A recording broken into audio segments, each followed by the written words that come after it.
આમ જો તો સોંડાનો છોકરો ગાડી લઈને આવે ઠેલા ટીંગાડીને જાણે મોટો કલેક્ટર થઈ જવાનો હોય એમ ઉભો રાખ તો રોય જાતો હોય. એ ઉભો. હા બોલો ને કાકા.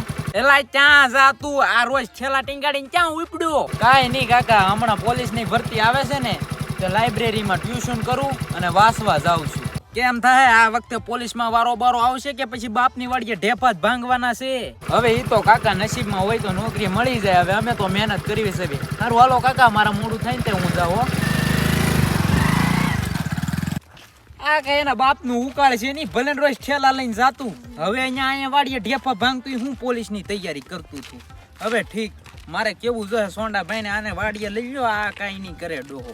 ત્યાં આગળ હવે ઠેલા લઈને વાસવા જતો હોય કે પછી ત્યાં ગામની છોકરીઓ એને રખડતો હોય, શું ખબર.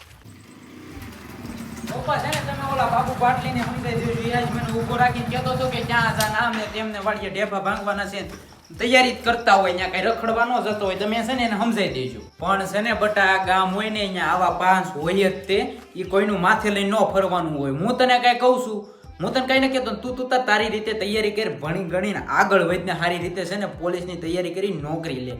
બાકી ગામનું મનમાં જ નહીં લેવાનું. ગામનું મનમાં લેવો તો ભેગું જ નહીં થાય. મને કાલ કહેતો હતો કે તારો છોકરો સોંડા આમ ને તેમ ને ગામ ને, આપણે કાંઈ મનમાં નહીં લેવાનું બટા, આપણે તૈયારી કર્યા કરવાની. એટલે ખાવાનું દે અને બિચારો છોકરો પૂછો થતો આવે પછી એને વાસવાનું હાલે બીએ બટા ઘરમાં લઈ લેવો. કાંઈ વાંધો નહીં. હાલો પપ્પા છે ને હવે હું છે ને વાસવા બેહું છું. મારે વાસવું છે ને હું તૈયારી કરું. તમે એને ખાલી સમજાઈ દેજો તમારી રીતે.